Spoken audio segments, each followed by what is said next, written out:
Hello and welcome everyone. This lecture will be about the spine and the disorders affecting it, in addition to some metabolic and other disorders affecting the bone in general. To help us understand better, let's first talk about the relevant anatomy of the spine. This will help us understand things much better. The typical vertebra, guys, generally the structure of a typical vertebra include a vertebral body and a vertebral arch, right? The vertebral body is the larger portion of it, and it is anteriorly located. It's oriented in the anterior plane, right? So we have a vertebral body anteriorly, right? That's supposed to transverse section. And then you've got a vertebral arch attaching to the back of the vertebral body. This whole thing can be considered a vertebral arch, right? So anteriorly you have a vertebral body, and posteriorly there's a vertebral arch, right? Of course, the vertebral body is the weight-bearing area of the bone. The weight of the body is standing on the vertebral bodies, and it will progressively increase in size from the second cervical vertebra to the fifth lumbar vertebra. I said from the second cervical vertebra to the fifth lumbar vertebra because the first lumbar vertebra does not have a vertebral body. It does not possess a vertebral body. I will tell you about the special characteristics of the cervical vertebrae. And of course, it is not bone against bone. There is fibrocartilaginous discs, which are the intervertebral discs, which separate the vertebral bodies of adjacent vertebrae, right? Now, the vertebral arch is attached to the back of the vertebral body by this piece of bone. This piece of bone, this region, is referred to anatomically as the pedicle. That is called the pedicle of the vertebra. That's referred to as the pedicle, right? They form the lateral pillars of the vertebral arch, right? That's the vertebral arch. They form, you can say, the lateral areas or lateral pillars of that arch. You can consider that the posterior part, or you can say roof. You can view this as the roof or the posterior part of the vertebral arch is referred to as the laminae. That's called laminae, right? There is two laminae. There's right and left laminae. So you can say that this is referred to as a lamina. So this is the left lamina, and this is the right lamina, or whatever you want to call it. And then, of course, there is a fusion between these two laminae in the posterior midline. So this is called laminae. Okay, so this is the basic structure of the typical vertebra. Okay, now of course the vertebral arches of the vertebrae, they form the lateral and posterior walls of this canal in the center. This canal is in the center, that is referred to as the vertebral canal. That's called vertebral canal, which contains blood vessels, spinal meninges, spinal cord, and proximal parts of the spinal nerves, and also the coda equina. And this canal normally extends from the foramen magnum to the last sacral vertebra, right? S5. The sacrum is composed of 5 fused sacral vertebrae. And it is mainly of a protective role, right? It protects the contents within. Now, from the area where the two laminae meet in the midline here, there is a posterior projection of the bone, right? You can say there is a posterior projection from the bone, And this posterior projection generally projects postero-inferiorly, so that if you view it from the side, that's a vertebral body, right? And that's the region of the pedicle. And then that's the region where the spinous process emerges. It generally projects infra-posterior, right? From the posterior part of the vertebral arch, or that is where the two laminae meet each other, right?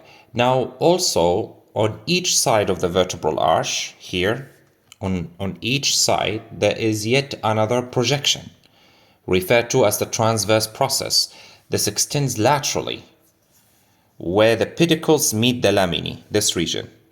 Where the pedicles meet the laminae, there is another process which comes, and this process, is referred to as the transverse process. The morphology of that differs slightly from region to region. So there's another process here which extends laterally like this from the vertebral body at the area where the pedicles meets the laminae, right? Okay, and that's called the transverse process. Now, from this same region where the pedicles meet the laminae, there are some articular processes that come, right? From the area where the lamina meets the pedicle, there are articular processes which emerge.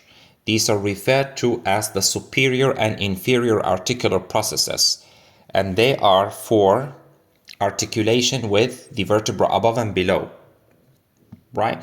How do they look like? You need to appreciate it from a lateral view better, right? So if we can draw a simplified diagram of a vertebral body, right?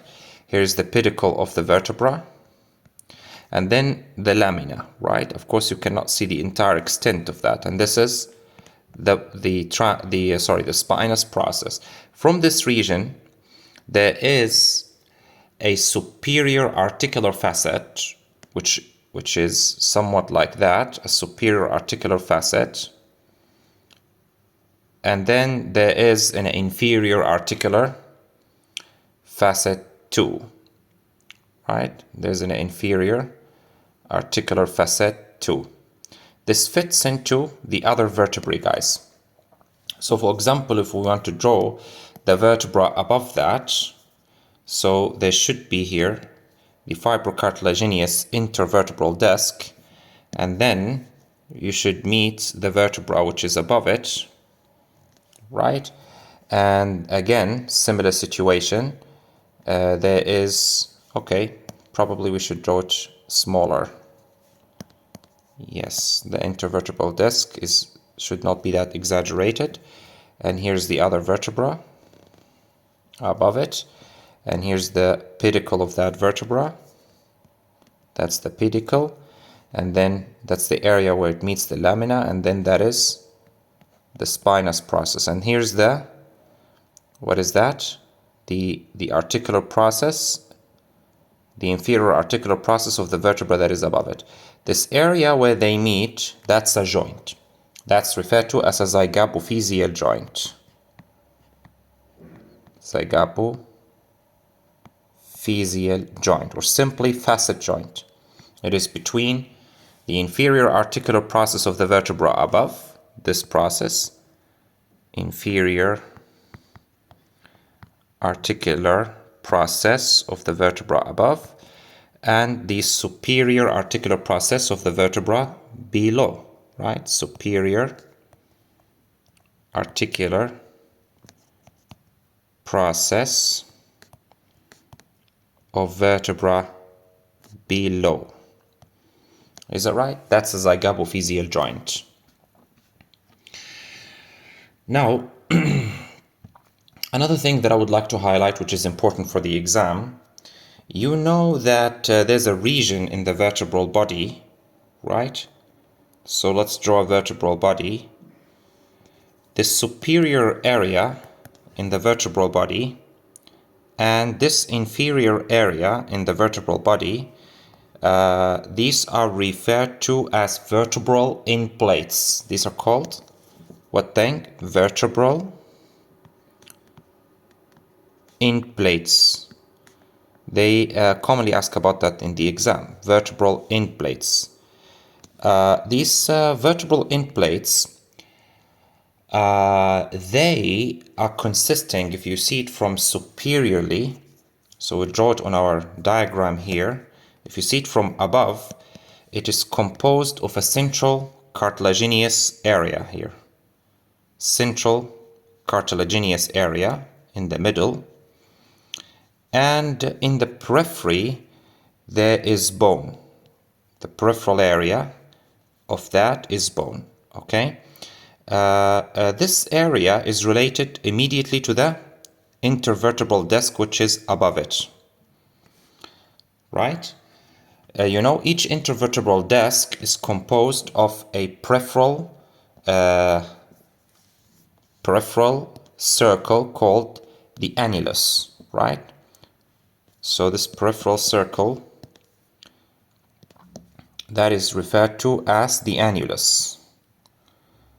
And then this annulus encloses a jelly-like soft material, which is referred to as the nucleus pulposus, right? That's in the center, right? So nucleus pulposus is like a jelly-like, gooey-like material inside, right? So that is nucleus pulposus. This nucleus pulposus is a shock absorber. You know your car, there's the springs that absorbs the shocks. Similar situation to that. It's a shock absorber and it's a squishy like softy material surrounded by a tough, enveloped by this tough layer. This tough layer is called the annulus fibrosus. And you know, this annulus fibrosus is adherent to this peripheral area of the vertebral end plate, to the bone. And what is connecting them is called Sharpey's fibers. That's called Sharpey's, right, fibers. It connects these two bony areas. The bony area, this and the, what's that? Annulus fibrosus. Whereas the central cartilaginous area of the vertebral end plate, this part, is related to the nucleus pulposus.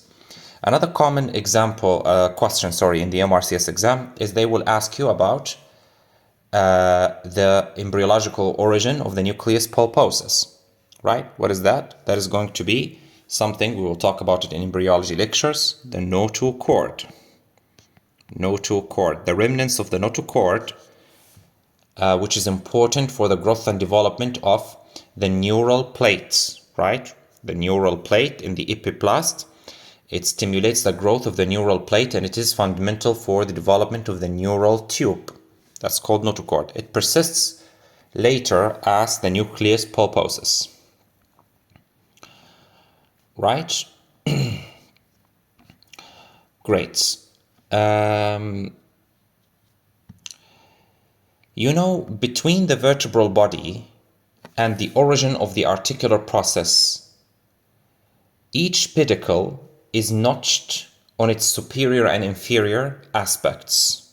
Each pedicle here, it is notched here on inferior aspect and also on the superior aspect. Each pedicle is notched like that. You know what's the significance of this notching? This superior notch, this inferior notch of the vertebra above and the inferior notch of the vertebra below forms a foramen, right? This is called the intervertebral foramen, through which the spinal nerves emerge, right? So that's what we need to know for the anatomy part of a typical vertebra. Let's talk about a cervical vertebra. How does it differ from the rest of these vertebrae? Of course, we know there are 7 cervical vertebrae, right? and they are typically small, and they have a foramen in their transverse process. That's one huge difference. You know, the transverse process of a cervical vertebra, if we want to draw a cervical vertebra, yes, to make it more clear. So let's talk about that, right? Let me show you. Yes, we're just going to remove all of this mess real quick. So the vertebral body is generally tiny, right? It has a tiny vertebral body, which is again anteriorly located. The transverse processes, they are somewhat trough shaped, you know, somewhat they are trough shaped transverse processes. So that's a transverse process, that's a pedicle, considering it, right? And that's the other pedicle, right? That's the other pedicle. And the transverse, of course, that's the canal. The canal is generally triangular in shape, the vertebral canal, right? And that's the transverse process. I will tell you about it in a minute. You know this thing. Yes, let me fix that. Make it more symmetrical so it looks nice. Now, of course, this transverse process, it has a foramen inside of it. There's a foramen here. This foramen is referred to as foramen transversarium. That's called foramen transversarium. This is for the passage of the vertebral artery. The vertebral artery passes through these transverse foramina, or foramen transversarium, from the sixth cervical vertebra and above it, right? And lying here, there should be the superior articular process on each side. There's another similar one on below. Now, the transverse process of these vertebrae is characteristically bifid shaped. It is bifid, like it has two things like that, right? Bifid shaped, and they like to ask about that. Bifid shaped transverse processes of these cervical vertebrae. A triangular shaped vertebral canal, right? And a tiny body, small body. Of course, all of them will have bodies except for the first cervical vertebra,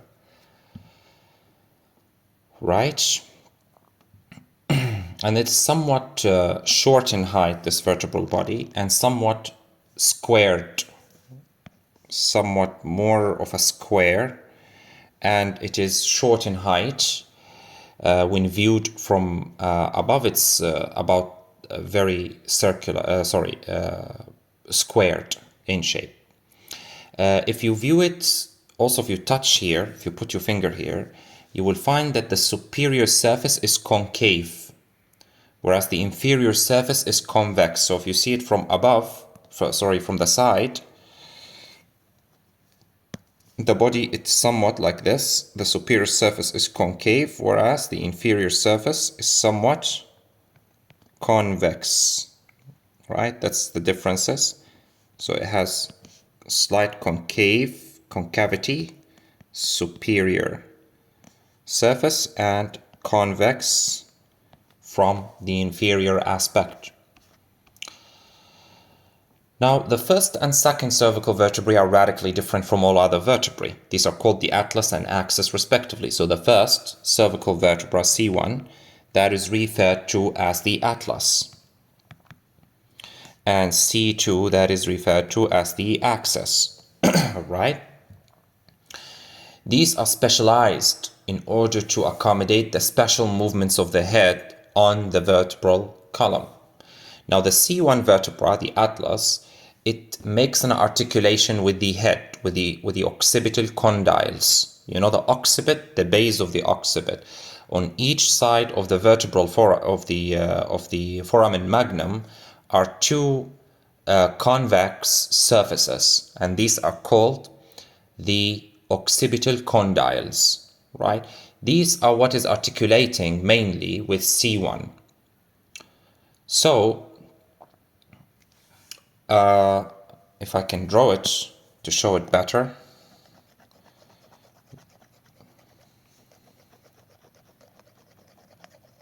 Let's draw C1 and C2 together. Let's first draw how C1 comes in contact with the base of the skull, with the occipit, right? So if you have a transverse section here, that's the foramen magnum. Simplified diagram. There is two condyles here called occipital condyles.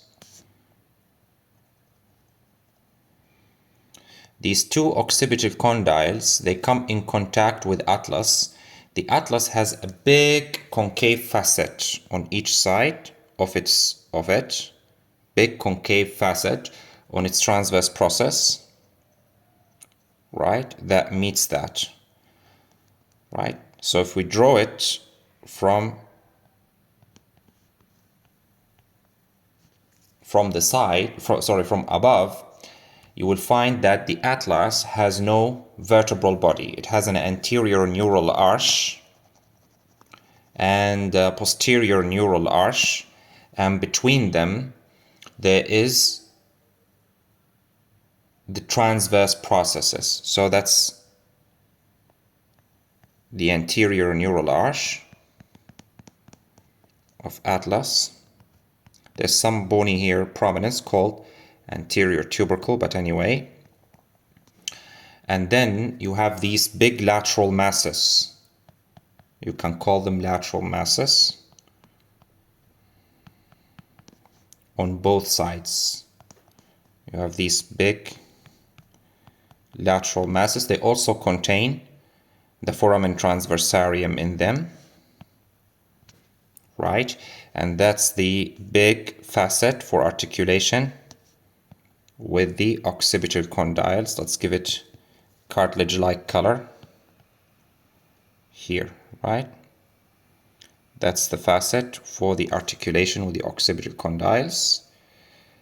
And then you have a posterior neural arch. And then a tiny posterior tubercle, right? So this is how the atlas looks like. You know, that's the anterior neural arch, is that right? You know, from the back, there is another articular facet here. In the back, there is an articular facet here, and that is for the articulation with the dens of the axis, which is, I will show you in a moment how it looks like. That's how the general features of the axis. You know, additionally, there is no intervertebral disc between C1 and C2.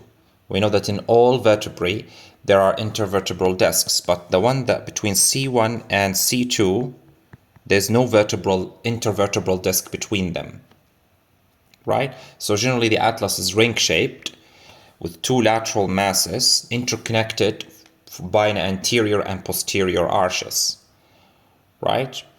Now, what are the movements? Of course, usually this atlanto-occipital joint, what are the movements that it permits? Generally, flexion and extension movement, mainly between the head and the C1.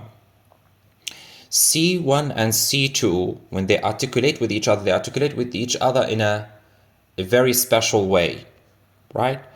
How if we can draw, you know, if we can simplify C2, right, the axis, if we can simplify it in a very simple diagram, if we see it from a posterior view,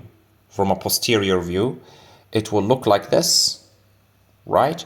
And then there is the body posteriorly like that, and then there is a superior projection from it. That's called the odontoid process, or the dens.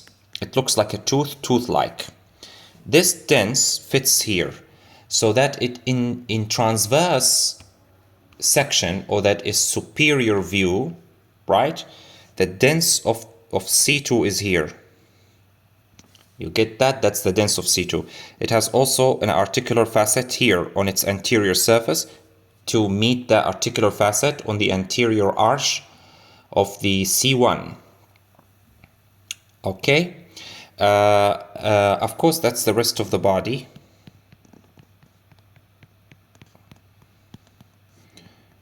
Of that bone. And then there is a ligament that makes this fit really tightly and prevent its displacement. That's called the transverse ligament of the atlas. Right? There's a ligament here which keeps the dens of C2 against the anterior arch of C1. Okay, that's a very important thing. Additionally, guys, there's also ligaments that come from the top of the dens, from the supralateral aspect of the dens, and connects to the medial aspect of the occipital condyles. You know, so if we draw the occipital condyles here, that's one occipital condyle, that's the other occipital condyle, and here's the foramen magnum, right? That's the rest of the occiput. That's the foramen magnum, right? Of course, C1 is on top. That's C2, right? C1 is on top, but we've removed C1 in order to see how these ligaments attach. They attach on the supralateral aspects of C1 to the medial aspect of the occipital condyles. These are called alar ligaments. Alar ligaments. The function of these alar ligaments is to check excessive rotation. It prevents excessive side-to-side rotation of the head on top of the rest of C1 and C2, right? So if that rotates like that or rotates like that, these alar ligaments stretch on either side and prevent excessive rotation, right? And of course, in addition to this transverse ligament, there is also, you know, what ligament is coming up from here. There's another ligament which is in the anterior aspect of the vertebral canal. That's the posterior longitudinal ligament. The superior extent of the posterior longitudinal ligament as it is coming here, right? The superior extent of the posterior longitudinal ligament, this superior extent is referred to as the tectorial membrane. Tectorial membrane. So if you get asked what is tectorial membrane, that is called tectorial membrane. So if you've ever got asked what is tectorial membrane, the tectorial membrane is the continuation, the superior continuation of the posterior longitudinal ligament. There's another ligament, very tiny ligament here, it's not that important, called the apical ligament of the dens. And then there is another ligament down below, which is called the inferior longitudinal band of the cruciform ligament. There's another ligament here. The details of that we're not required to know for the purpose of the exam. That's too much details. Okay, so let's now talk and zoom in more into the intervertebral foramen. What are the boundaries of that? What is all about that? Okay, the intervertebral foramen. Let's talk about that. Yes, the let's remove everything.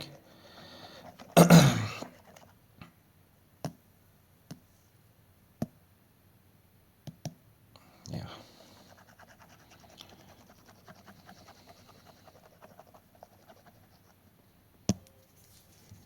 Intervertebral foramen. They are on each side between adjacent vertebrae and the associated intervertebral discs.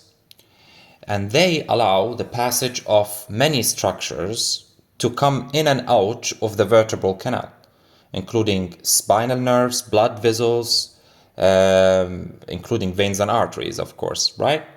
In each intervertebral foramen is formed inferiorly. Let me try to draw it. That's one vertebra.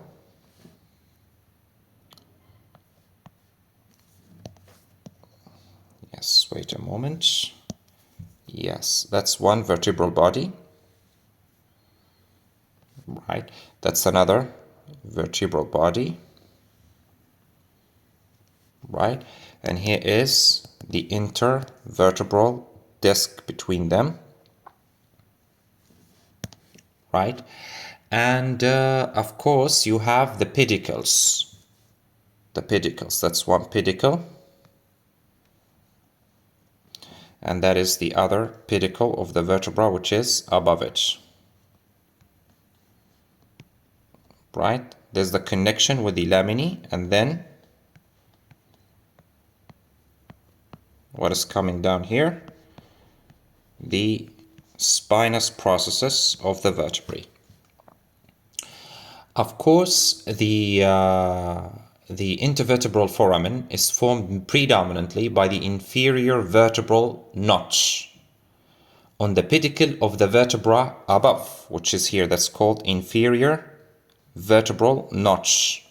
The bone here, guys, it is notched. I will exaggerate it so that it looks clear. That's an exaggeration of it. And then there's the superior vertebral notch on the pedicle of the vertebra below it. Right? So this is another notch. So that the foramen is bordered, you know what's here, right? What's here? What's posterior here? Yes, you get the idea, right? The superior and inferior articular processes forming the zygapophyseal joints. So the posterior border is the zygapophyseal joint between the articular processes of these two vertebrae. This tiny bits of joint, right? This joint, zygapophyseal joint. So this is the posterior border of the intervertebral foramen. Anteriorly, the adjacent vertebral bodies and the intervertebral disc between them. Superiorly, the notches that we've talked about, superior and inferior vertebral notch. So these are the boundaries of the intervertebral foramen. Fine. Now, there's something in the clinic here. You know, earlier I've told you that there is a particular structure to the intervertebral discs. Peripherally, there is a concentric layers here forming of connective tissue forming the annulus fibrosus. And in the center, I told you in the center there is a soft material which is called the nucleus pulposus. So in the center, that's nucleus pulposus. In the periphery, there's annulus fibrosus. You know that sometimes there is a defect or a tear or weakness or some problem affecting the annulus fibrosus, so that it is actually, there's a tear in it. So if there's a tear here, posterolateral tear, that may allow the nucleus pulposus, the squishy jelly-like material, to herniate out of its envelope here. It herniates and cause a mass. If there is posterolateral herniation this way, that is directed towards the intervertebral foramen and can compress any structure within, generally spinal nerves, and can cause, this is called disc prolapse. It's most common in the lumbar region, especially the L4, L5 disc, right? That disc in particular. And it's associated with heavy lifting, with things like that, okay? This relevant anatomy is very important for us.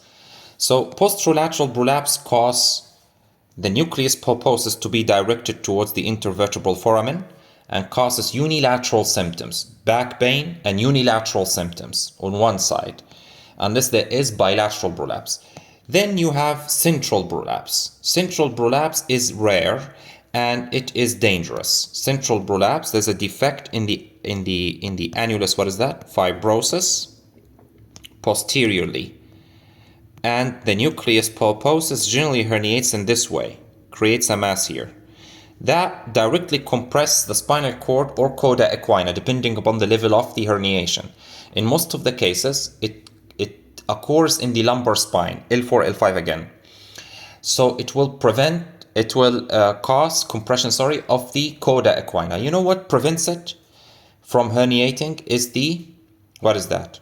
There's a ligament here. So let me show the whole picture, right? Generally, why it's rare central herniation? That's the vertebral body, right? Here is the vertebral canal. Simplified diagram, transverse processes, and the spinous process. The spinal cord and things and meninges are in here. The disc is in here. That's the annulus fibrosus. Let's use different colors.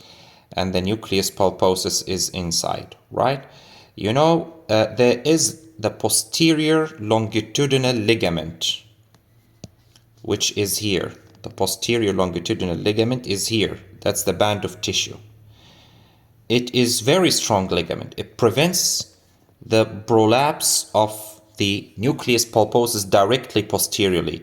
So it's usually directed posterolaterally, like this, towards the intervertebral foramens and not towards the vertebral canal itself. Right, let's have a quick idea then about the joints of the spine. Joints of spine. There are two major types of joints between adjacent vertebrae. Of course, there's a symphysis between the vertebral bodies, which is the intervertebral disc. It is considered a symphysis. And then there are synovial joints also between adjacent intervertebral bodies.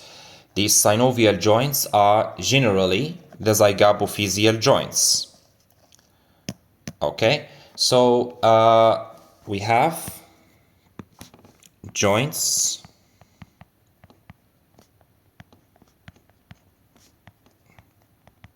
of the spine.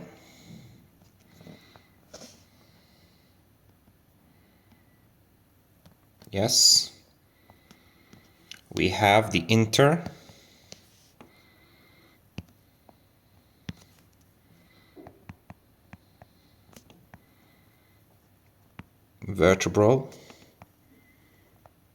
discs, which is a symphysis. You know, that's a symphysis. And then you have the zygapophyseal joints, which are synovial joints. They have capsule, synovial fluid, synovial membrane, and everything. They are synovial joints. You know, a typical vertebra, it has a total of 6 joints with adjacent vertebra. There are 4 synovial joints, 2 above and 2 below, and 2 symphysis, 1 above and 1 below. So totally there's 6 joints, right? So if we go back to this diagram, that's joint number 1. There's another joint down. There's another symphysis with the vertebra below it. So that's joint number 2, right? And then there are 2 joints here. That's one on one side. There's the other on the other side. So this is number 3, and the one on the other side is number 4. So now we are total 4 joints. And then similarly, because you know this has another articular process here, right, with the vertebra below it. So this is 5 and 6. This is 5, and on the other side 6. So totally there are 6 joints. right? The symphysis between adjacent vertebral body is predominantly formed by there's a layer of hyaline cartilage on each vertebral body and an intervertebral disc, which lies between the layers, right? Whereas the intervertebral disc is a fibrocartilage in general. But there's a layer of hyaline cartilage between it and the vertebra itself, okay? Of course, the joints between the vertebral arches, these ones are referred to as zygapophyseal joints, as I've told you. These are synovial, and they are formed between the superior and inferior articular processes of each vertebra. They differ slightly.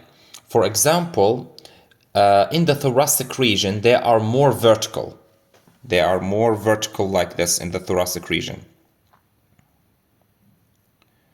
Right? They are more vertical like that. They can differ slightly. But anyway, it's not that important for us to know the exact differences. Then you've got a final joint called oncovertebral joints. That's called what then, guys? So we've got zygapophyseal joints, and finally we've got oncovertebral joints. What is that?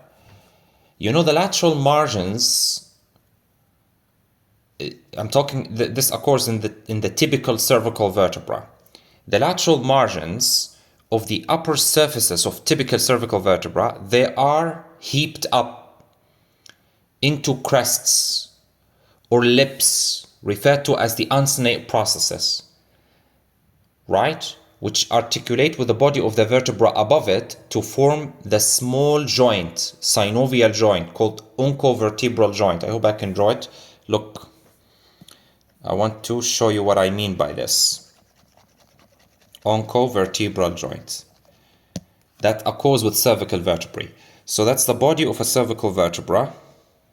The lateral margin of that body is heaped up like this into a lip-like projection, like that. And that is called the uncinate process.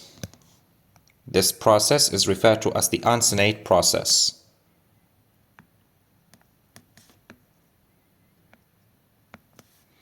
There's a similar situation with the vertebra above it. There's a compatible surface with the vertebra above it. This joint, that's a joint. In this middle, that's a joint. And it's a synovial joint, very tiny joint, called oncovertebral joint. Right? Right. Now let's talk about the ligaments of the spine, which is very, very important, this last part of the lecture. The ligaments of the spine are essential to understand for the exam, okay? The joints, they are important, but not that. You cannot compare it to the ligament of the spine. The understanding of that is fundamental. These different joints that we've talked about, they are supported by the ligaments, right? First, let's talk about the anterior and posterior longitudinal ligaments. Anterior and posterior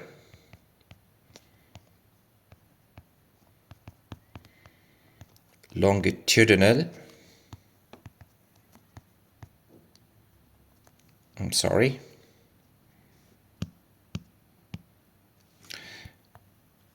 ligaments. The anterior posterior, they are what? They are called anterior and posterior relative to the vertebral bodies.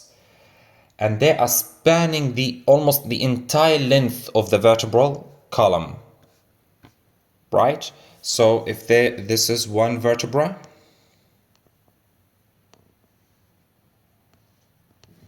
that's the other vertebra below it. That's another vertebra below it.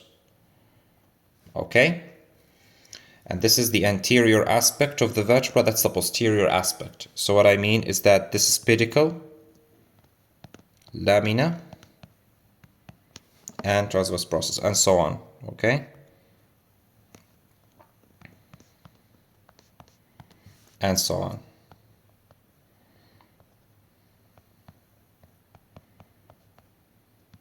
Okay? Now,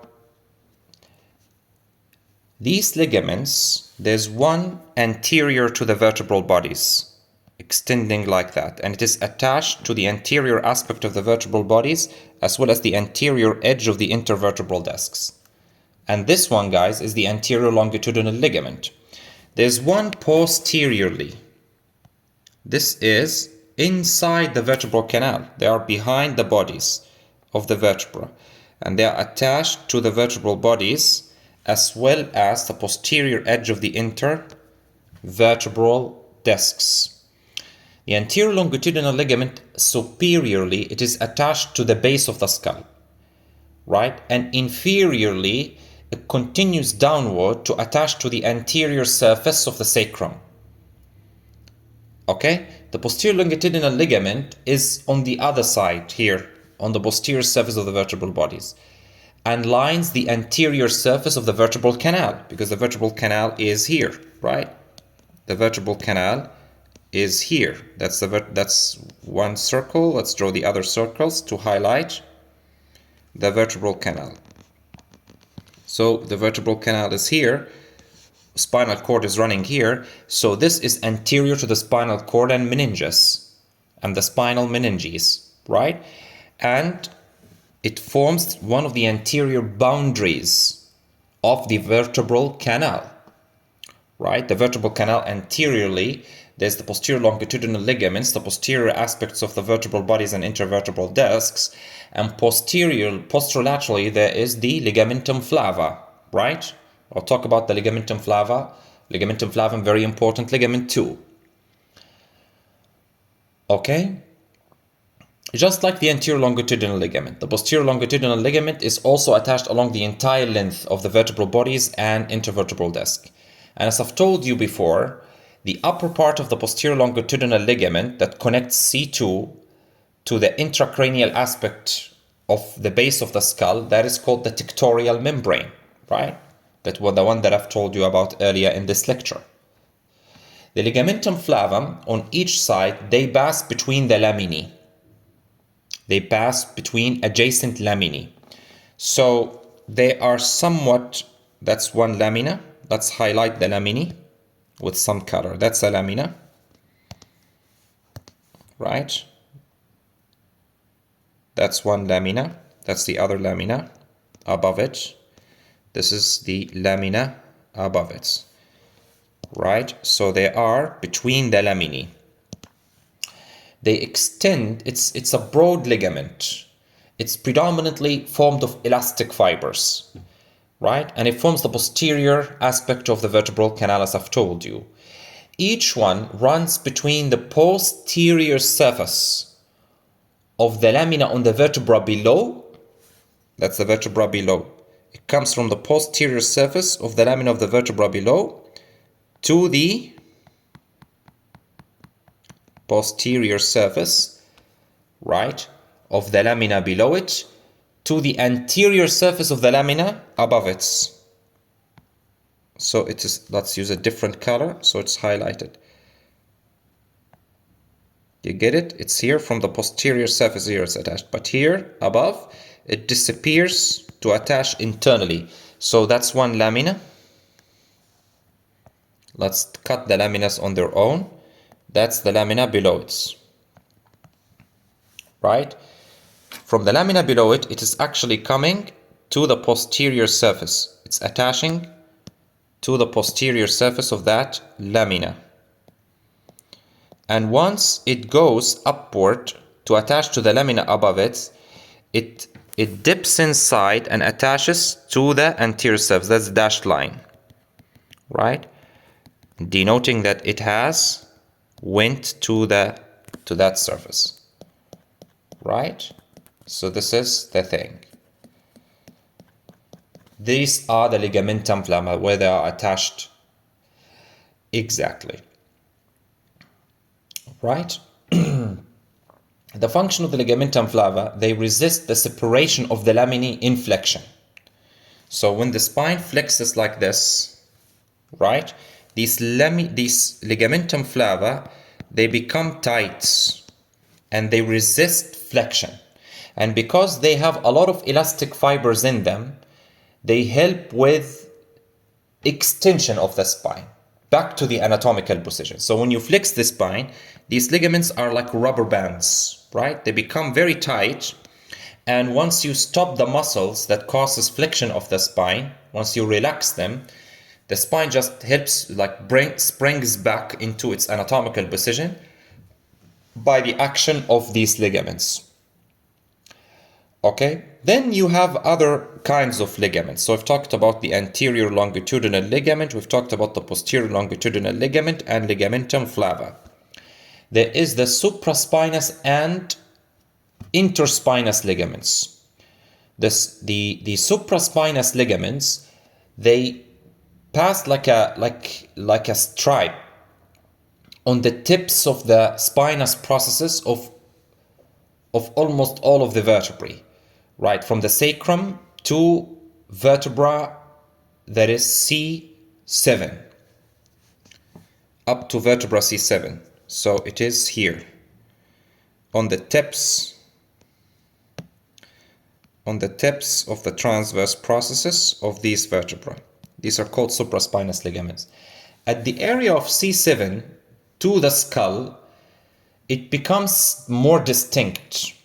It becomes a fan-like, triangular or sheet-like structure, which is called the ligamentum nuchae, right? You know the ligamentum nuchae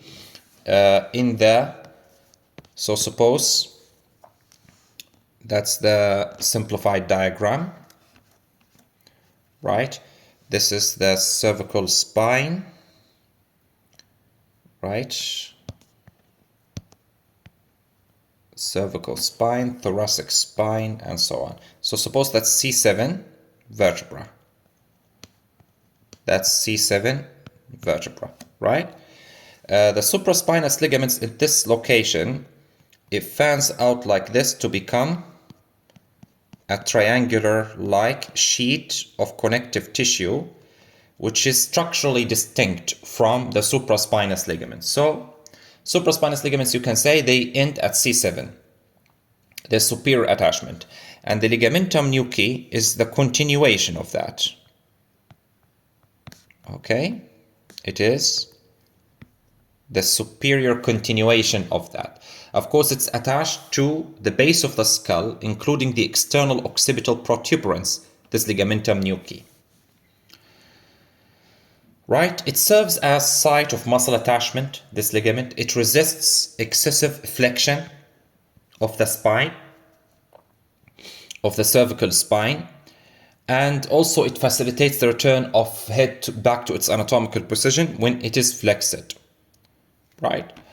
Anyway, then you've got another kind of ligament, the interspinous ligaments. The interspinous ligaments, they pass between the space between the vertebral spinous processes, right? From the base of each spinous process to its tip. Here, let's use a different color for it. Yes, here, right? From the tip to the base.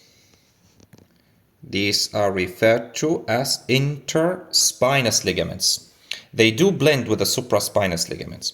So a common question in the exam, what are the layers that you pass through normally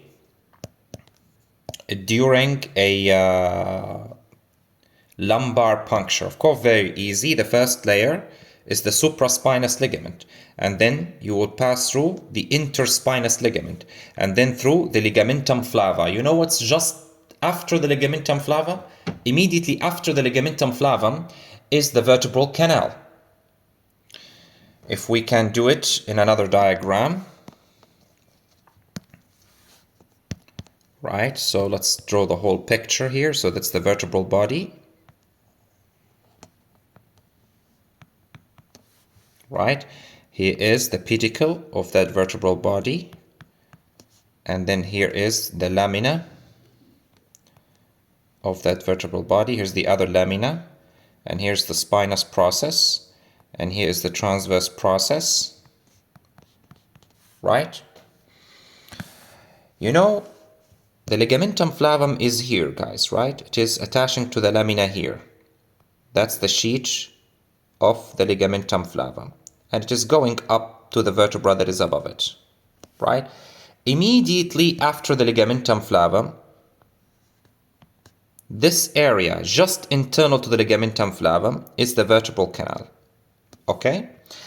Immediately after, there's a layer of fats. There is a layer of fat here, and that layer of fat is referred to as the epidural fat. There is epidural fat here. Okay, so this just after the ligamentum flavum. It contains blood vessels, it contains veins, the vertebral venous plexus. It is here, right? Vertebral, epidural fat. This is not equally distributed. It is abundant in the lumbar region predominantly, and in other regions it's less predominant. Just internal to that is the dura mater. You know that the dura mater in the cranium differs from that in the spine. In the cranium, it's a double layer. There's the periosteal layer, which is against the inner table of the skull bone, and there's an inner meningeal layer, which is associated with the arachnoid. In the spine, there's only one layer. The meningeal layer of the cranial dura continues as the spinal dura. So just internal to that, of course, we've talked about that in head and neck anatomy many times. So that is the meningeal layer of cranial dura, which continues as the spinal dura, right? After the dura, you will be able to find the arachnoid mater, right? The arachnoid is deeper to this area. And after the arachnoid, there is the subarachnoid space filled with CSF. And then, depending on which level you are in, either suppose you are in the level of the spinal cord, there's the pia. It also continues on the spinal cord. It's intimately related with the spinal cord. And in this space between the pia and the subarachnoid is the subarachnoid space, and it contains cerebrospinal fluid, and that's the area. So they will ask you different things. Following skin and subcutaneous tissue, which layer you should go through first, right? There's going to be supraspinous ligaments, then intraspinous ligaments, then ligamentum flavum. Then they will tell you another question. As soon as the needle enters the vertebral canal, what is the first structure that is encountered? The first structure that is encountered is epidural fat. Because as I've agreed with you, the vertebral, the ligamentum flava are the posterolateral boundary of the vertebral canal. So just deeper to that is the epidural space, which is filled with fat, right? What is the last structure to be pierced is the arachnoid mater. That's a high yield area, you must know it. Fine. Let's have a simple idea about the spinal cord and the anatomy of the spinal cord. Very simple idea. As the last part of the lecture, okay? The spinal cord extends from where to where? It starts from the foramen magnum down to the level of L1, or the disc between L1 and L2 in adults. So, disc between L1 and L2 in adults. That's the usual lowest extent, right? But there is variations to that. Sometimes it's as high as T12 vertebra, or even as low as that is the lower limit of L2 vertebra. But in the neonates, it's approximately, the lowest extent is approximately in the neonates as low as L3 vertebra. In the neonates, and it can be as low as L4 vertebra. The cause of this is that after the birth, the spinal cord grows very slowly, very slowly, as compared to the spine itself, right? The vertebral column. So you end up with the fact that the vertebral column becomes longer than the spinal cord itself.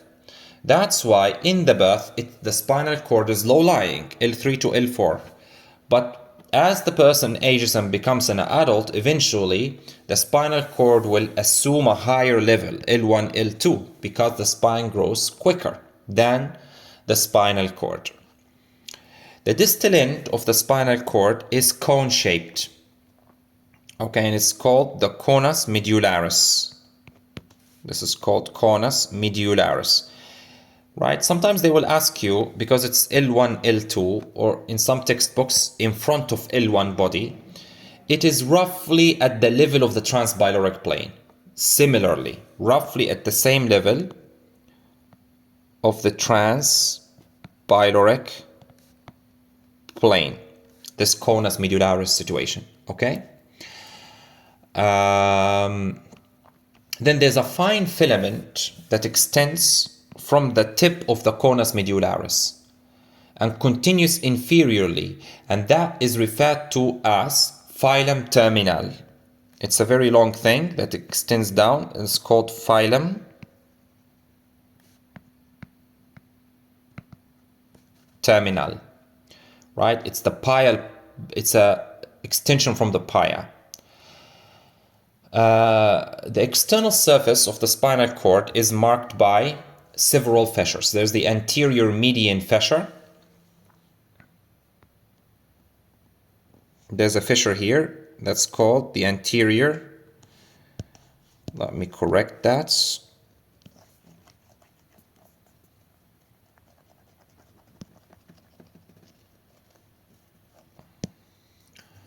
Right, so that's a spinal cord section. The anterior aspect, it contains a deep fissure, which is called the anterior median fissure. And then there is a posterolateral sulci here and here, posterolateral sulcus. On both sides, there is a posterolateral sulcus, right? The anterior median fissure contains the anterior spinal artery. There's also a posterior median sulcus, by the way, here. Also, there's a posterior median sulcus. It extends along the posterior surface. And then there's a posterolateral sulcus on each side here. And that is, it marks the site where the rootlets of the spinal nerves emerge from the spinal cord, the posterior rootlets. Okay. Now, what is the internal structure? Of course, the internal structure, as simplicity, there's a spinal canal, central canal, of the spinal cord, surrounded by gray matter. The gray matter is composed of an anterior horns, which contains alpha motor neurons.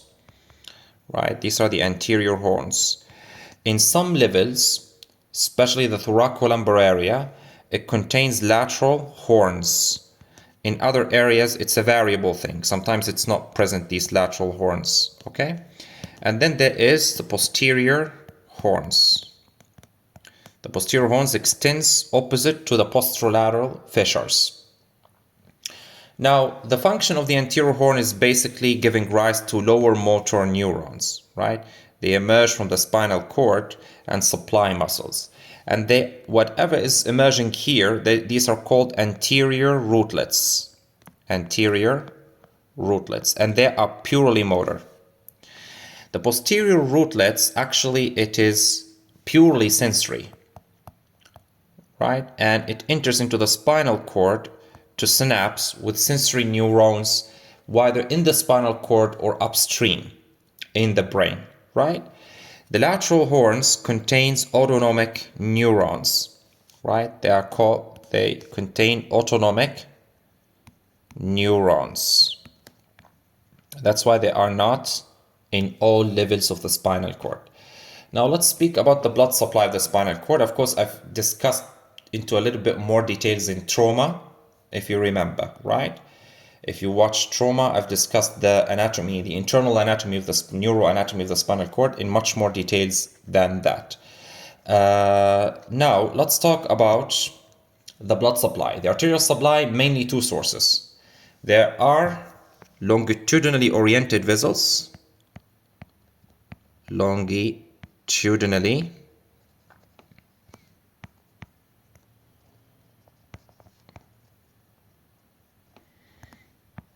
oriented vessels, right?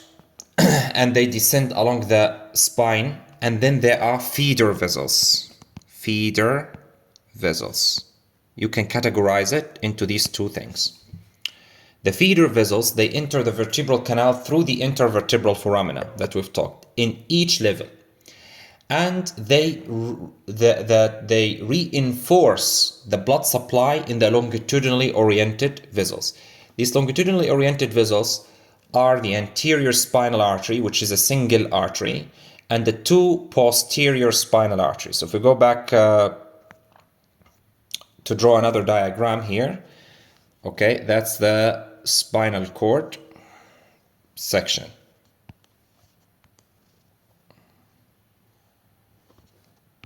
Right. Here's the anterior median fissure of the spinal cord. Running it, inside of it, is the anterior spinal artery. So this is a section through the anterior spinal artery. I've discussed in head and neck anatomy where this comes from, right? I've told you in that lecture. It comes from either two contributory branches from the vertebral arteries or two contributory branches from the posterior inferior cerebellar arteries, right? And then there's the posterior spinal arteries. They run along the two sides here, posteriorly. These two posterior spinal arteries, as I've told you, they come from, they come from, usually, the posterior inferior cerebellar artery, which is a branch of the vertebral, right? The anterior spinal artery supplies the anterior, and its feeding vessels supply the anterior 2/3 of the spinal cord, right? All of this area, all of this territory is supplied by the anterior spinal artery, right? All of this area of the spinal cord, anterior 2/3 of the spinal cord. So if there's significant ischemia in that territory, it will cause infarction of the anterior 2/3 of the spinal cord, right? Which includes the majority of the spinal cord except for the posterior columns. So probably if there's severe ischemia, you will lose all functions of the spinal cord except dorsal column sensations, right? Fine touch, proprioception, 2-point discrimination, vibration sense, and pressure sense, right? Dorsal column sensations. Is that right? All of that. The posterior area, the posterior spinal arteries supply the posterior 1/3. If they are damaged or there's ischemia, there's something which is called posterior cord syndrome. Again, refer to trauma lectures. I've detailed that over there, right? Is that right? So this color is for the anterior spinal and that color is for the posterior spinal. Now the feeder arteries that enter the vertebral canal through the intervertebral foramen at every level, they come from different sources. In the neck, they come from deep cervical arteries. In the thorax, they come from the posterior intercostal arteries. In the abdomen, they come from the lumbar arteries, right, which are direct branches from the aorta. In any case, after they enter through the intervertebral foramen, they divide into anterior and posterior radicular arteries. They divide into anterior and posterior radicular arteries. So that is the artery coming here. It will divide into a posterior and anterior radicular arteries. The radicular arteries follow and supply the anterior and posterior rootlets of the spinal cord, right? So imagine here, that's anterior roots. These are the posterior roots. They follow them, they follow their course and supply them. And then they also give segmental spinal arteries, right?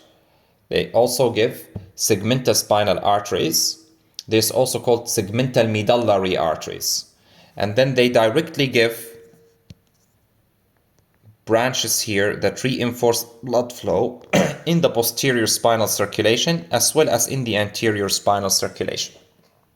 They reinforce the blood in these two circulations, right? The most important of these arteries is referred to as the arteria radicularis magna. Arteria radicularis, right, magna. Or simply the great medullary artery of Adam Kiewix. Great, they like to ask about this. Great medullary artery of Adam, right, Kiewix, like this it's written, right? This vessel, it either arises in the lower thoracic area, like T11, T12, or the upper lumbar area, like L1, L2. So lower thoracic, upper lumbar, and usually on the left side. And it supplies significant amount of blood to the anterior spinal artery circulation. If this vessel is damaged, let's say suppose in the course of a repair of abdominal aortic aneurysm, this patient can develop ischemia in the anterior 2/3 of the spinal cord, right? Damage to the artery of Adam Kiewix is important. Fine? Great. Now these, by the way, these roots, posterior roots, anterior roots, they come together to form the spinal nerve, right? The spinal nerve divides into a small posterior ramus and a much larger anterior ramus. This posterior ramus and anterior ramus, both of them contain mixed motor and sensory nerves because they mix within the spinal nerve itself before it divides into a posterior and anterior ramus. But remember, the roots, they are the ones that contain the pure things, right? The anterior roots purely motor, posterior roots purely sensory. But once it divides, once it merges into a spinal cord, spinal nerve, they mix within this spinal nerve, and then they divide into a small posterior ramus and a large anterior ramus. The small posterior ramus is associated with innervation of intrinsic back muscles. Intrinsic back muscles, right? And the anterior ramus is the one that forms the major plexi of the body, like the brachial plexus, the lumbosacral plexus. They innervate almost all of the other body. But posterior ramus, only intrinsic back muscles and a small strip of skin along the back of the body. Okay? Let's talk very quickly about the venous drainage of the spinal cord. Very quickly. The veins that drain the spinal cord, let's have a quick idea about them. There are two pairs of veins on each side bracket, the connection of the posterior and anterior roots of the spinal cord. There are two longitudinal venous channels there. And then there's one midline channel that is along the anterior median fissure. And then there's one midline channel along the posterior median fissure, right? These are the channels that drains it. These longitudinal channels then drain into the internal vertebral plexus, which is found in the epidural space. The important part about this plexus is, of course, it's connected to systemic veins, right? Like the azygos system in the thorax, for example. This internal vertebral plexus, it is, of course, superiorly, it communicates with intracranial veins. It is involved in two things in the exam. Number one, bleeding during lumbar puncture. You perform lumbar puncture and there's bleeding that continues for some time and then it spontaneously stops. It's usually because of puncture in the internal vertebral plexus, right, of veins. Another thing, the vertebral plexus of veins in general, retrograde flow, they are valveless veins. Retrograde flow through these veins can lead to or are involved with the pathophysiology of metastasis from abdominal pelvic malignancies, right? Sometimes a malignancy, like especially prostate cancer, how does it reach the spine? It reaches through retrograde flow through these veins, the vertebral venous plexus of veins, and that's how it reaches the spine, right? Batson plexus, also called Batson plexus, right? Okay, so we'll stop at this level, and in this lecture, I think that's enough. And then in the next lecture, of course, in the text, you will find after that, after the last thing, venous drainage, in the text material, you'll find spinal meninges, right? I think we've already talked about them, but I will include them also in the next lecture, very short talk about them. Thank you guys. If you needed anything, I'm available all times to answer all of your questions. Thank you so much.